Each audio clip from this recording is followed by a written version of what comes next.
सभी पत्रकार बंधुओं का हार्दिक अभिनंदन और स्वागत करती है, वंदन करती है। आप सबके सहयोग से इस शहर में किए जाने वाले कार्य जो विभिन्न संस्थाओं द्वारा किए जाते हैं और आप सब की उपस्थिति और आप सब के द्वारा लेखनी से इस कार्य को और सफलता मिलती है और संस्थाओं को बढ़ावा मिलता है कि वो समाज की सेवा को करते हुए आगे बढ़ते रहें। और जब समाज की सेवा करते हुए आगे बढ़ते हैं तो आप लोग, आप जैसे सभी भाई हमारे द्वारा किए गए, संस्था के द्वारा किए गए कार्यों की प्रशंसा करते हैं और जब वो प्रशंसा करते हैं तो हमें ऐसा भाव आता है अपनी संस्थाओं को लेकर कि ये संस्था निरंतर समाज के और समाज से जुड़े हुए इन कार्यों को करे कि जिससे कि समाज को कोई भी अगर जरूरत है उस समाज के उस कार्यों को समाज सेवा के माध्यम से हम पूरा करें। यही हमारा नोएडा पंजाबी एकता समिति का उद्देश्य है और उसी उद्देश्य को लेकर ही हम सभी कार्य पूर्ण करते हैं। लगातार कई वर्षों से हम संस्था के कार्य कर रहे हैं, मगर पिछले 1 वर्षों से नोएडा पंजाबी एकता समिति ने इस समाज में कार्य करने बहुत तेजी से और बहुत ऐसे कार्य करे जिससे कि समाज का जुड़ाव हो, समाज के सभी सदस्य हमारे साथ जुड़े और समाज को साथ लेकर चलने का काम करें। ऐसे कार्य भी बहुत किए हैं और कर भी रहे हैं और आगे भी करेंगे।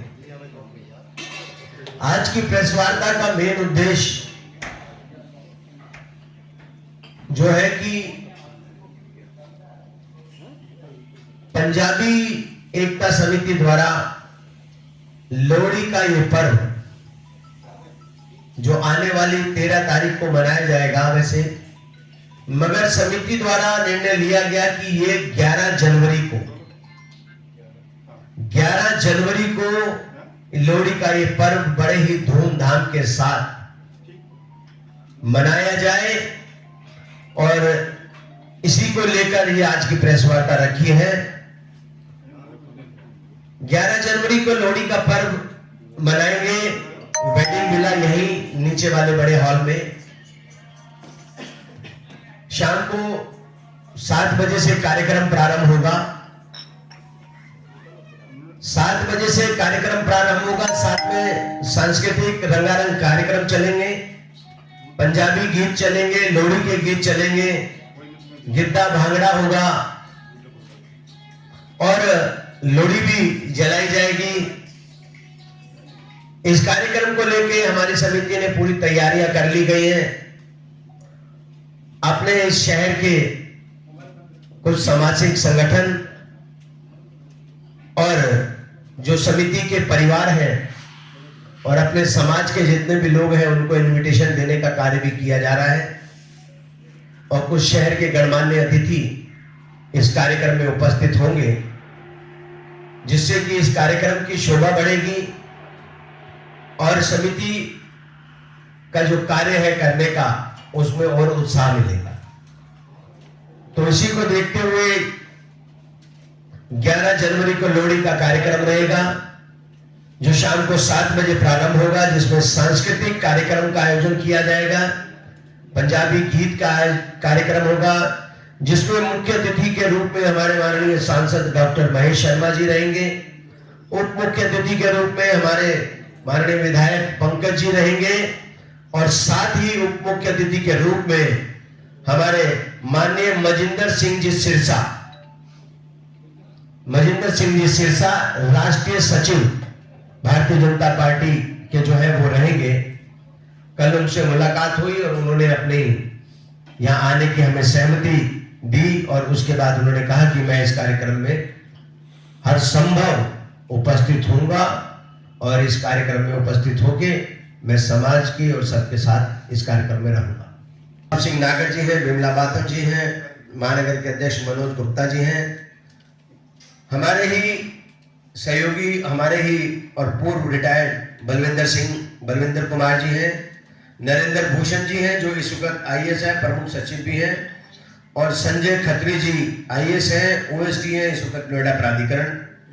एसीओ हैं, और संतोष कुमार जी हैं, ओएसडी हैं ग्रेटर नोएडा प्राधिकरण,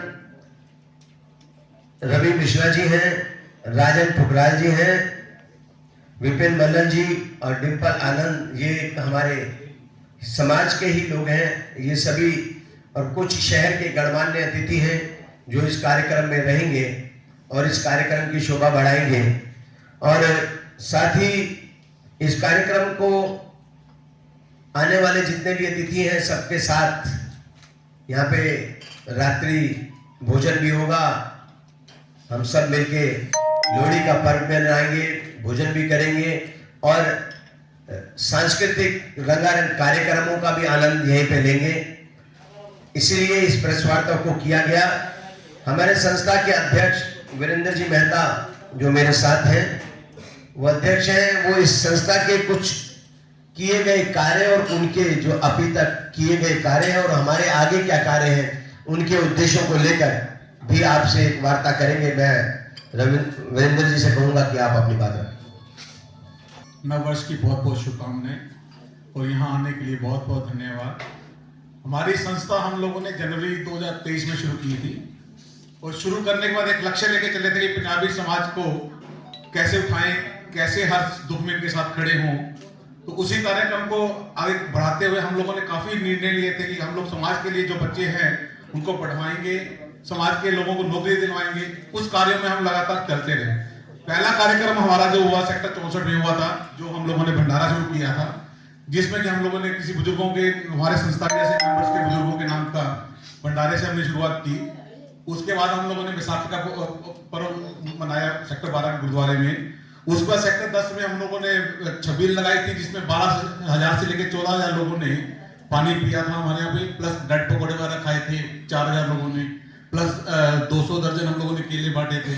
काफी बड़ा कार्यक्रम था वो भी हमारा।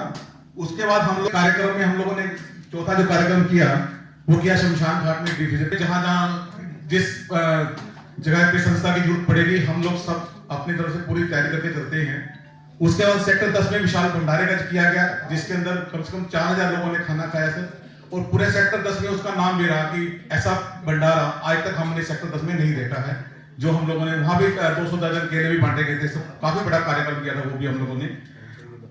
उसके बाद 7 दिन तक जब ये पुस्ता पे बाढ़ आई थी, आपने सबको पता होगा, 7 दिन तक लगातार हम लोगों ने खाना बांटा था सर। 700 से 800 पैकेट हम डेली लेके जाते थे शाम को यहाँ से।